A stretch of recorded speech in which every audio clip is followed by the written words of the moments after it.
80,000 po siya na hydrolyzed marine collagen, other 12 ingredients. Wow. Yes, kasi Kamukha, ang mangyayari dyan, lalanggamin na yan. up close in person talaga kayo, okay na siya. Formulation at formulation, hands down. All let's know, keep me falling, stop.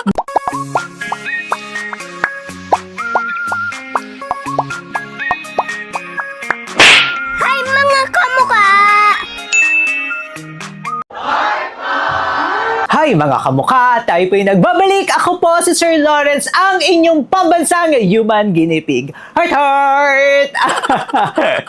Alam nyo mga kamukha, ang nakakatuwa dito sa ating channel, aside po sa mga trending na mga product ang ating nire-review, nakakatuwa na nakaka-discover at nakaka-help po tayo sa mga startup business. Kapag maganda talaga yung mga formulation or okay yung mga ingredients, talaga naman po na fini-feature natin yan dito sa ating channel. At yung i-feature po natin ngayong araw na ito, nung nakita ko talaga yung formulation at sinabi ng ating team kamukha, actually may mga nagsasuggest na sa inyo or may mga nagre-recommend na sa inyo nito. Tapos nung chinek talaga namin, ay sabi ko, kailangan natin yung ma-try at ma-feature dito sa ating channel.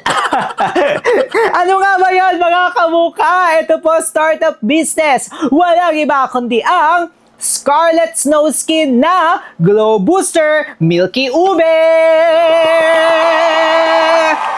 Ayan siya for the packaging. Wala tayong masabi mga kamukha. Lahat po ng mga important information makikita po natin dyan. Including nga po yung manufacturing and also yung expiration date niya. Para po sa improvement naman, zone nakalagay mga kamukha, no? Ayan, 80,000 po milligrams per 10 sachet po ang marine collagen na makikita nyo dyan at i-explain ko po sa inyo further. Pero yung mga ibang mga ingredients mga kamukha, hindi nila in-indicate yung milligram content per ingredient. Pero okay lang yun mga kamukha kasi nilagay naman po nila dito kung ilan nga ba yung milligram content na matitake natin na collagen per day. Pero sana, para sa improvement na ilagay din po nila yung iba pang mga ingredients. Siyempre, una nga rin po sa pamantayan natin dito sa ating channel at lagi ko po itong sinasabi sa inyo, huwag po kayong magtitake, gagamit, or magpapahid ng kahit na anong produkto na hindi FDA registered or FDA notified. At ito po ang si Scarlet Snow Skin na Glow Booster na Milky Ube ang haba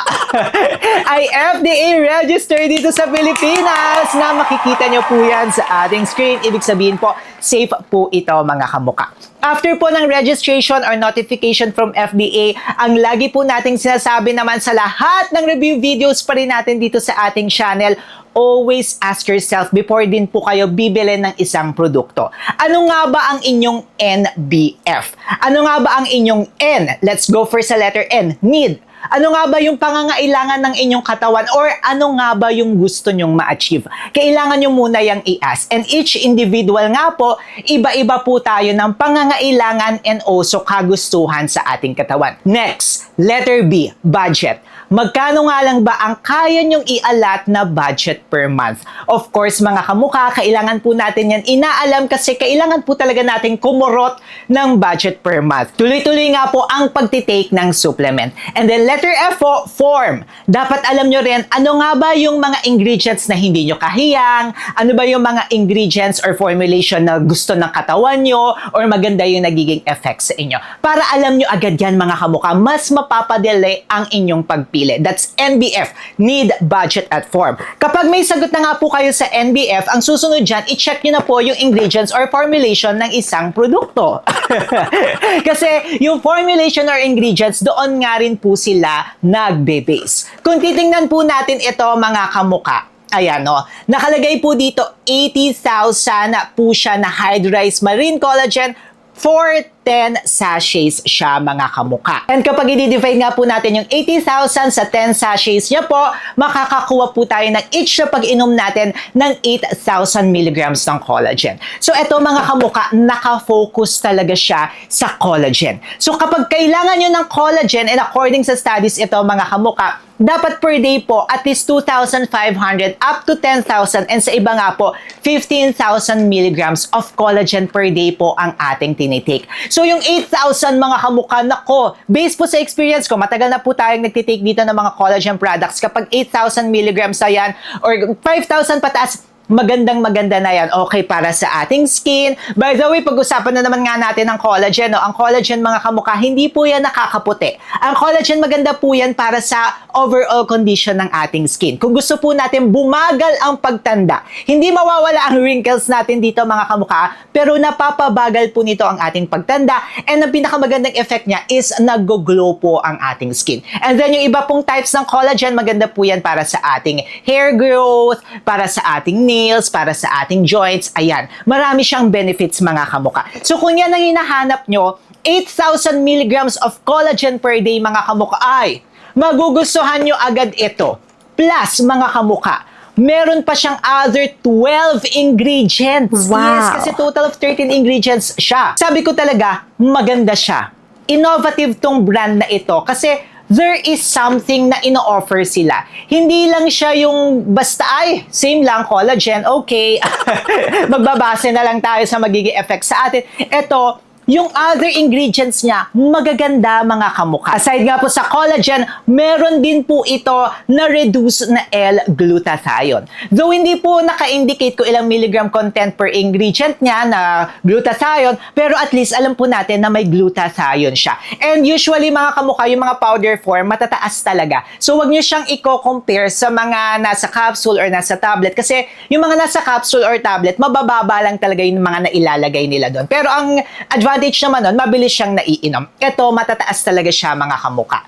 Then, meron nga rin po itong ashwagandha, which is my favorite na pampatulog before. So, kung gusto nyo ng pang-calming effect, katulad rin ito ng SOD or ng melon extract, magagandahan kayo sa ashwagandha. Then, meron nga rin po itong blue ternate extract. Ito yung P-extract mga kamukha. Ginagawa ko pa dati to, bumibili pa ako rin ng separate ito, tea leaf siya, tapos tinitimpla ko siya mga kamukha, maganda rin siya sa pangkakalm. So, pang-calming effect at pagpapatulog effect, magagandahan kayo dito mga kamukha.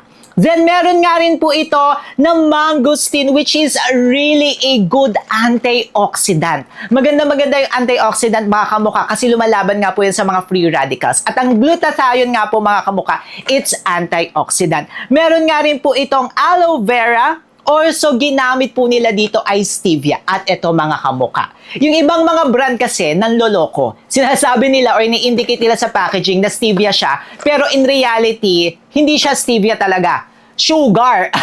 Fructose talaga yung nilalagay nila. Pero ito mga kamukha, tinest natin. Panoorin nyo. Look at our experiment mga kamukha.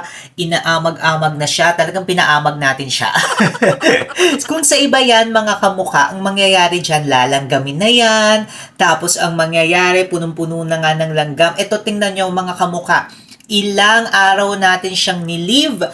Pero hindi po siya nilanggam. Nakakatawa. Ibig sabihin, true to its claims. Kasi yung iba sasabihin, stevia ang ginagamit, pero in reality, hindi talaga stevia. Pero yan, makakasiguro po tayo mga kamukha. Isang patunay, experiment na naman natin yan. Eto, correct siya. Hindi siya nilanggam ever. Then also, meron nga rin po itong pearl extract, which is matagal na talagang ginagamit. Alam nyo, nung pumunta ako ng China, binibida nila dun yung pearl powder. In fairness ha, pero ako po, may allergy ako sa pearl powder. Alam nyo yan mga kamukha, kapag higher yung dose ng pearl powder, medyo nag-allergy po si Sir Lawrence. Pero kapag wala naman kayong allergy sa pearl powder, nako, magugustuhan nyo to. Katulad ng sinabi ko sa inyo kanina, formulation at formulation, hands down, innovative, bago, marami silang ino-offer sa atin mga kamukha. Hindi siya yung parang typical na collagen drink. Ito, it's very different. Tapos ito pa mga kamukha, yung flavor niya, no? Ube. So, konti lang yung mga ube products. Actually, parang wala pang ang ube products, di ba?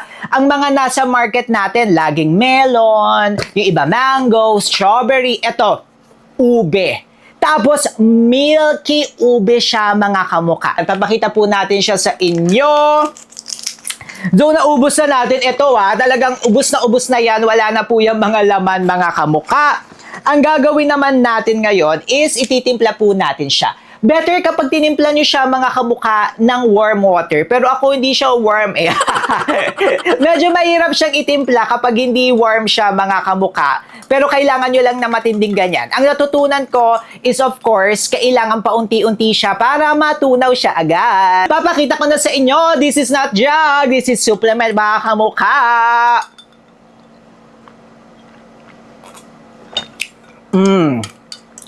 I really love ube. Kung mahilig kayo sa taro, magugustuhan nyo to mga kamukha yung mga taro na drink. At yun yung nakikita ko na isa sa advantages niya. Pwede nyo talaga siyang i-replace sa mga milk tea nyo, pwede nyo siyang i-replace sa mga coffee, sa mga dessert nyo. So instead na magdi-dessert kayo, eto na lang mga kamukha. So, diba? Healthy na, glowing pa ang skin nyo, puputi pa kayo, at hindi pa kayo nag-sugar sa katawan. Sarap! Experience time! Scarlet snow, keep me falling, stop before. May pakanta na naman tayo. Namiss ko yung mga kamukha Kasi very good vibes ako ngayon mga kamukha. Gandahan tayo sa formulation, pero pagdating ba sa experience, maganda? Isa. Dalawa. So, ibig sabihin mga kamukha, nagandahan tayo! So, nag-order na tayo ng isa, tapos sabi ko talaga, order pa kayo na mauubos kasi dadaling ko sa China. At sa China nga po mga kamukha, mainit. At ang kagandahan nito na hindi ko nasabi sa inyo kanina, nasasabi ko sa inyo ngayon, is meron po kasi siya mga kamukha na oral sunblock nga rin po. Maganda ang oral sunblock para po nga sa pagpoprotect sa atin. Para hindi tumanda agad ang ating skin and para hindi po tayo magkaroon ng skin cancer. Pero kailangan pa rin natin mag-a-apply mga kamukha ng topical sunblock. Bakit tayo nagandahan? Unang-una sa lahat, I really felt yung kanyang calming effect. At yun yung hinahanap ko. Kasi mga kamukha, nakaka-stress naman talaga maging content creator. At alam kong mga stress din kayo sa kanya-kanyang nyong buhay, di ba? At ito nakakatuwa. Kasi ramdam mo talaga, may calming effect. So kapag yun ang hinahanap nyo, okay na okay siya. Pangalawa, visible yung naging resulta sa akin. Ay, nako, wait lang. Panoorin nyo muna yung video natin na ito. Kung nga po si Karen Shavila. At may tumubo! Ayan, may tumubo sa nose natin. Buti na nga lang dito lang sa ating nose. Pero yun nga po mga kamukha, meron talaga tayong allergy sa pearl powder. Pero isa lang siya mga kamukha. And then, ayun, up close in person na yan. Ang ganda niya. Plak! Very glowing ang skin natin. I love it. Ito lang talaga. What's up mga kamukha? May pa what's up. Update tayo. Glowing. Kahit na medyo, ayan, buti na lang isa lang, no? Ayan, nagka-pimple tayo ng isa dito. Very glowing naman yung skin natin. In fairness, I love it mga kamukha. Maganda siya. Okay siya. Tapos napansin ko, okay din sa skin. Ayan, very plump siya kasi medyo nagkakaedad na nga rin po si Sir Lawrence. Kailangan talaga medyo matataas na collagen na nga rin po yung ini-intake natin sa ating katawan. But look at that. Kayo na lang yung mag-decide mga kamukha. Wala po yung nakalagay sa ating mukha ngayon. I love it. Maganda siya. I love it mga kamukha. Tsaka kahit malapitan mga kamukha, ayan na tayo talaga. Up close in person. Okay siya, di ba, Ganda siya mga kamukha. Dito lang talaga, nagkaroon tayo. Pero, eto wala naman na yan mga kamukha. Very glowing ang skin natin. Oy! I love it. Ganda. Kakatapos nga lang po ng shoot natin ngayon mga kamukha. At yan, up close in person talaga kayo, okay na siya. Wala na yung ating mga pimple na mga naranasan. Okay siya, very glowing ang ating skin. Kasi yan, may mga nagtatanong, Sir Lawrence, patingin naman kami ng up close in person mo. Ayan, nakikita nyo na yan mga kamukha. Siyempre, di ba pag nilalapit natin na ganyan, ayan, naka-powder lang ako, pero usually, di ba kapag naka-powder at in-up close na ganyan, kita agad yung mga blemishes natin. Pero ako, ayan, okay siya. maganda siyang mga kamuka. In fairness, sabayan nyo rin ng glutathione. Okay na okay siyang sabayan ng glutathione. We've changed dito sa ating channel, no? Dati kapag sinabi natin may pearl powder, ayoko na agad. Ito mga kamuka, nung nagkaroon tayo na parang Rudolph the Red-Nosed Reindeer dito sa ilong, very visible naman yung result. At ngayon, tingnan yung mga kamuka, very glowing yung skin ko, oh. Ayan, powder lang tayo dyan. FS lang yung ginamit ko dyan. Pero very visible talaga. Very glowing yung aking skin. And then yung paggising natin sa umaga, okay na okay siya. If collagen at collagen lang mga kamuka, kapag yung mga ganito talaga na tinitimpla, kapag may time talaga kayo, go for it. Kasi talagang mararamdaman nyo, it's really a good investment talaga na magtitimpla kayo, tapos iinumin nyo siya, okay na okay siya mga kamuka. If i-compare natin sa mga kapsula, though capsule is very convenient siya, pero kung may time kayo talaga at okay sa inyo, gusto nyo ng replacement siya, then go for it. At yun ang susunod ko sa inyo mga kamuka. Okay siya as replacement. Okay siya as replacement nga po para sa mga sweets, para sa mga milk tea. Suggested nga po na isang beses nyo lang siya i-take kada araw kasi nga po 8,000 milligrams na po ang ating iti-take. So, ang ganda niya mga kamuka. Wala akong masabi dito. Hands down tayo. Formulation itself very innovative and at the same time, the effect is giving. Dahil dyan, may basbas ang Scarlett So kay Sir Lawrence! Woo! Wow, no? Ito yung nakakatuwa talaga dito sa ating channel. We discover new products at tapos kapag maganda, na-share ko sa inyo. Pero kapag pangit, sasabihin talaga natin siya. At alam nyo yan mga kamuka, very honest tayo dito sa ating channel. Ito bagong brand pero palaban. In fairness ha, uy, baka naman Scarlett No Skin. Padala naman kayo sa akin. Ang ganda na ko, pwede ko tong dalhin at pwede ko tong inumin anytime. Sabi ko nga po sa inyo kanina, pumunta tayo ng China, nag-travel po tayo doon. May mga ginawa tayong work and then na-feature po natin etong si Glow Booster doon. And kung gusto nyo po yung mapanood at para hindi kayo mangitim sa inyong travel, ano nga ba yung mga sikreto natin? Aba, may separate video po tayo niyan. Syempre, mag-subscribe na rin kayo kay Sir Lawrence. Paano ba yan mga kabuka? Paalis na po ako. Click nyo na to.